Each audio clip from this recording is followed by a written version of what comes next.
కాంగ్రెస్ ప్రభుత్వం హామీల పేరుతో ప్రజలను మభ్యపెట్టి ఇప్పటికీ పూర్తిగా పథకాలను అమలు చేయలేదు అని మాజీ మంత్రి జగదీష్ రెడ్డి విమర్శించారు. సంవత్సరం గడిచిన తర్వాత మండలానికి ఒక్కో గ్రామంలో పథకాలు ఇస్తున్నారని, అందరికీ ఎప్పుడు అమలు చేస్తారో వారికే తెలియదని అన్నారు. పథకాలు ఇచ్చేస్తున్నామని చెప్పడం తప్ప క్షేత్రస్థాయిలో ఎవరికీ పథకాలు అందడం లేదు అని విమర్శించారు. ఒక్క ఊరు ప్రారంభం చేయడానికి 14 నెలలు పట్టింది. ఏది ఇస్తానన్నదేమో 14 రోజులు కూడా గడవక ముందే ఇస్తున్నారు. ఈ పథకాలు 6 పథకాలు ఇస్తానన్నది డిసెంబర్ 9కి అమ్మ సోనియమ్మ పుట్టినరోజుకే ఇస్తామని చెప్పారు. రైతు భరోసా సహా అన్నీ కూడా 6 గ్యారెంటీలలో 13 ఉన్నాయి హామీలు.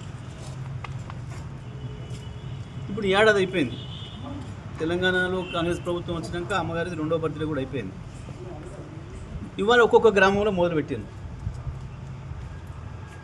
ఇది మళ్ళీ మార్చి తర్వాతనే ఇంకోటి అని అంటున్నారు. మరి మార్చి తర్వాత అంటే ఏ మార్చి అనేది కూడా మరి సంవత్సరం కూడా చెప్పలేదు. మరి ఈ మార్చేనా లేదా గతంలో డిసెంబర్ చెప్పినట్టు ఆ డిసెంబర్ పోగా మళ్ళొక డిసెంబర్ పోగా ఇప్పుడు జనవరి. కడప జిల్లా ప్రొద్దుటూరు కేంద్రంగా వైఎస్ఆర్ కాంగ్రెస్ పార్టీ